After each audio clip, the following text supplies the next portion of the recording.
जय श्री कृष्णा। आप सभी का आपके अपने YouTube चैनल पर बहुत बहुत स्वागत है। रसपान कीजिए आज की कथा का। आज आप रसपान करेंगे सूर्य भक्त सत्राजित की कथा तथा त्रिविक्रम व्रत की विधि के बारे में।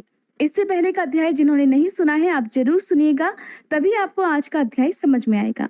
श्री ब्रह्मा जी आगे कहने लगे, हे विष्णु, प्राचीन काल में राजा ययाति के कुल में सत्राजित नामक एक प्रतापी चक्रवर्ती राजा थे। वे अत्यंत प्रभावशाली, तेजस्वी, कांतिमान, क्षमावान, गुणवान और बलशाली राजा थे तथा धीरता, गंभीरता और यश से संपन्न थे। उनके विषय में पुराणवेत्ता लोग एक गाथा गाते हैं कि महाबाहु सत्राजित के इस पृथ्वी पर राज्य करते हुए जहां से सूर्य उदित होते और जहां अस्त होते हैं और जितने में भ्रमण करते हैं वह संपूर्ण क्षेत्र सत्राजित क्षेत्र कहलाता है। राजा सत्राजित संपूर्ण रत्नों से परिपूर्ण सप्तद्वीपवती पृथ्वी पर धर्म पूर्वक राज्य करते थे। वे सूर्य देव के परम भक्त थे। उनके ऐश्वर्य को देखकर सभी लोगों को बड़ा आश्चर्य होता था। उनके राज्य में सभी व्यक्ति अपने अपने धर्म का पालन करते थे। राजा सत्राजित के 4 मंत्री थे। वे सब अप्रतिहत सामर्थ्य वाले और राजा के स्वाभाविक भक्त भी थे। भगवान सूर्य के प्रति उनकी अत्यंत श्रद्धा थी और उनकी सामर्थ्य को देखकर न केवल उनकी प्रजा को आश्चर्य होता था बल्कि स्वयं राजा भी अपने ऐश्वर्य पर आश्चर्यचकित थे। एक बार उनके मन में आया कि अगले जन्मों में भी मेरा ऐसा ही ऐश्वर्य कैसे बना रहे। ये सोचकर उन्होंने शास्त्र और धर्म के तत्व को जानने वाले ब्राह्मणों को बुलाकर उनकी यथोचित भक्ति पूर्वक पूजा कर उन्हें आसन पर बिठलाया और उनसे कहने लगे, हे भगवान, यदि आप लोगों की मुझ पर कृपा है तो आप मेरी जिज्ञासा को शांत कीजिए। ब्राह्मण कहने लगे, महाराज, आप अपना संदेह हम लोगों के सामने प्रस्तुत कीजिए। आपने हमारा पालन पोषण किया है और सभी प्रकार से भोजन आदि द्वारा हमें संतुष्ट भी रखा है। विद्वान ब्राह्मण का तो कर्तव्य ही है कि वह धर्म के संदेह को दूर करे, अधर्म से निवृत्त करे और कल्याणकारी उपदेश को भलीभांति समझाए। आप अपनी इच्छा के अनुसार जो कुछ भी पूछना चाहे पूछ सकते हैं। तभी उनकी महारानी विमलवती ने भी राजा से निवेदन किया कि महाराज, मेरा भी एक संदेह है, आप महात्माओं से पूछकर निवृत्त करा लीजिए। मैं तो अंतःपुर में ही रहती हूँ, अतः मेरी प्रार्थना है कि आप प्रथम मेरा ही संदेह दूर कीजिए, क्योंकि आपके संदेह की निवृत्ति के लिए तो अनेकों साधन हैं। राजा सत्राजित अपनी पत्नी से कहने लगे, प्रिय, क्या पूछना चाहती हो? पहले मैं तुम्हारा ही संदेह पूछूंगा। तब उनकी रानी कहने लगी, महाराज, मैंने अनेक राजाओं के चरित्र और ऐश्वर्य को सुना है, किंतु आपके समान ऐश्वर्य अन्य लोगों को सुलभ नहीं। ये किस कर्म का फल है? मैंने कौन सा उत्तम कर्म किया था जिसके कारण मुझे आपकी रानी होने का सौभाग्य प्राप्त हुआ है? पूर्व जन्म में हम दोनों ने कौन सा पुण्य कर्म किया है? इस विषय में आप मुनियों से अवश्य पूछिएगा। तब सत्राजित कहने लगे, देवी, तुमने तो मेरे मन की बात जान ली है। मुनियों की बातें सत्य हैं। पत्नी पुरुष की अर्धांगिनी होती है और ऐसी कोई बात नहीं जो इन महामुनियों से छुपी हुई हो। इन महात्माओं से तो मैं भी यही पूछना चाहता था। फिर महाराज ने महात्माओं से पूछा, भगवान, मैं पूर्व जन्म में कौन था? मैंने कौन से पुण्य कर्म किए थे? इस सर्वांग सुंदरी मेरी पत्नी ने कौन से उत्तम कर्म संपन्न किए थे जिससे हमें ऐसी दुर्लभ लक्ष्मी प्राप्त हुई है? हम लोगों में परस्पर अतिशय प्रीति है। सभी राजा मेरे अधीन हैं। मेरे पास असीम द्रव्य है और मैं अत्यंत बलशाली हूँ। मेरा शरीर भी निरोगी है। मेरी पत्नी के समान संसार में कोई दूसरी स्त्री नहीं है। सभी लोग मेरे असीम तेज को सहन करने में असमर्थ हैं। महामुने, आप लोग त्रिकालज्ञ हैं। कृपया आप मेरी इस जिज्ञासा को शांत कीजिए। राजा के इस प्रकार पूछने पर उन ब्राह्मणों ने सूर्यदेव के परम भक्त परावसु से प्रार्थना की कि आप ही इनके संदेह को निवृत्त कीजिए।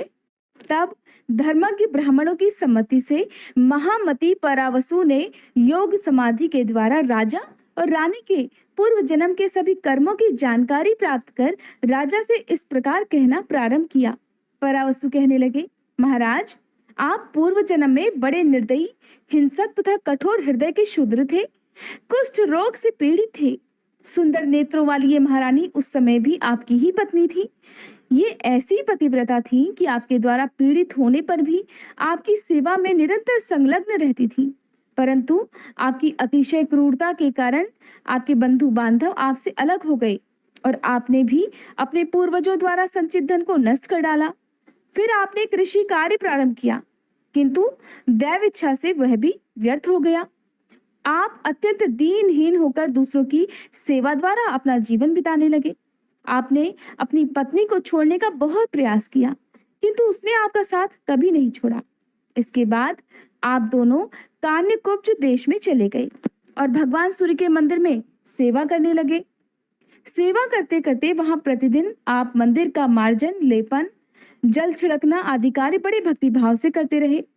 मंदिर में पुराणों की कथा होती थी। आप दोनों ने उसका भक्ति पूर्वक श्रवण किया था। कथा श्रवण करने के बाद आपकी पत्नी ने पिता से प्राप्त अंगूठी को कथा में चढ़ा दिया।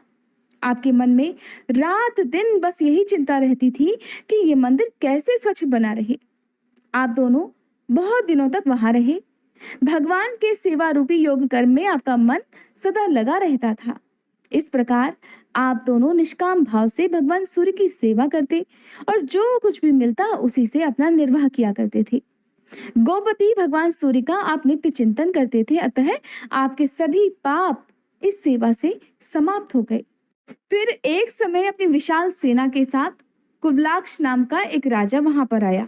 अपनी अपार संपत्ति और हजारों श्रेष्ठ रानियों को देखकर आप दोनों की भी राजा रानी बनने की इच्छा हुई। कुछ ही समय में आपका तो देहांत हो गया और सूर्य देव की श्रद्धा भक्ति पूर्वक की गई सेवा तथा पुराण श्रवण के प्रभाव से आप राजा हुए और आपकी पत्नी रानी हो गई। तथा आप दोनों को जो असीम तेज प्राप्त हुआ है उसका भी कारण सुनिए। जब मंदिर में दीपक, तेल तथा बत्ती के अभाव में बुझने लगता था, तब आप अपने भोजन के लिए रखे हुए तेल से उसे पूरित करते थे और आपकी रानी अपनी साड़ी फाड़कर उससे बत्ती बनाकर जलाती थी। हे राजन, अगर अगले जन्म में भी आपको ऐश्वर्य की इच्छा है तो भगवान सूर्य की श्रद्धा पूर्वक आराधना करें।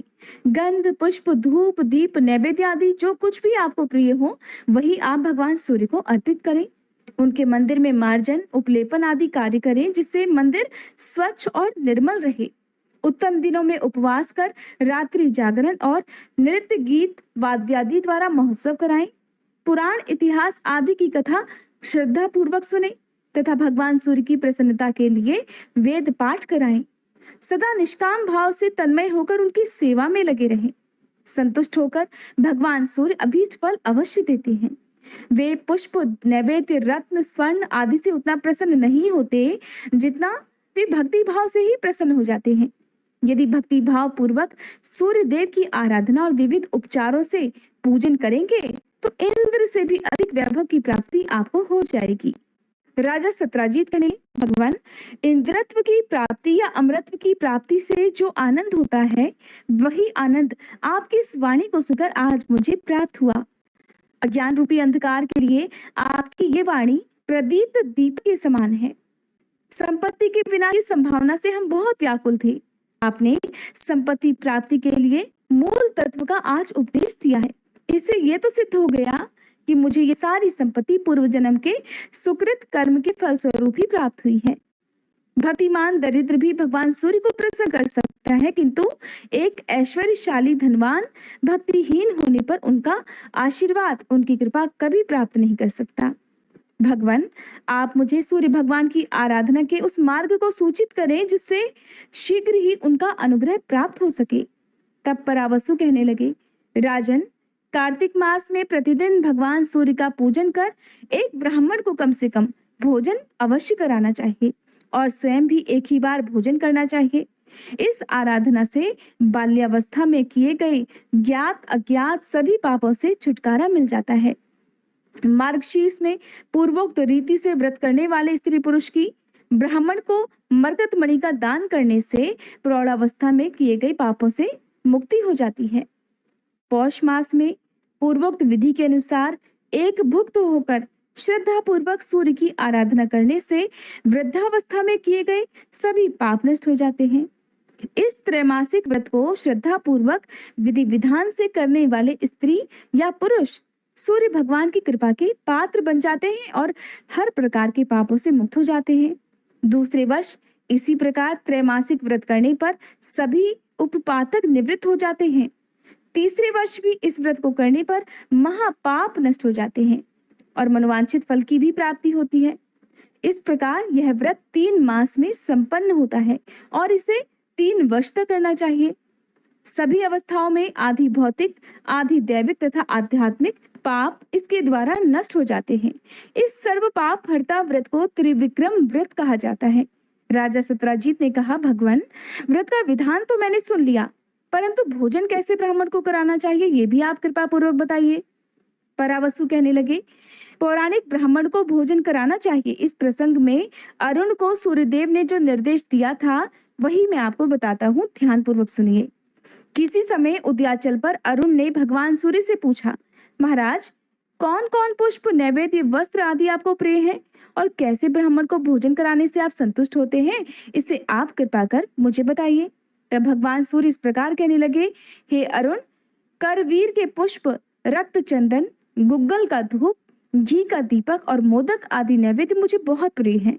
मेरे भक्त और पौराणिक ब्राह्मण को दान देकर उसके प्रति श्रद्धा समर्पित करने से मुझे जितनी प्रसन्नता होती है उतनी प्रसन्नता गीत, वाद्य और पूजन आदि से नहीं होती। मैं पुराण आदि के वाचन श्रवण से अत्यधिक प्रसन्न होता हूँ। इतिहास पुराण के वाचक तथा मेरी पूजा करने वाला भोजक, ये दोनों मुझे विशेष प्रिय हैं। इसलिए पौराणिक का पूजन करके और इतिहास आदि को सुनना चाहिए। हरे कृष्णा। आज की कथा समाप्त हुई। उम्मीद है हर बार की तरह आज की वीडियो भी आपको पसंद आई होगी।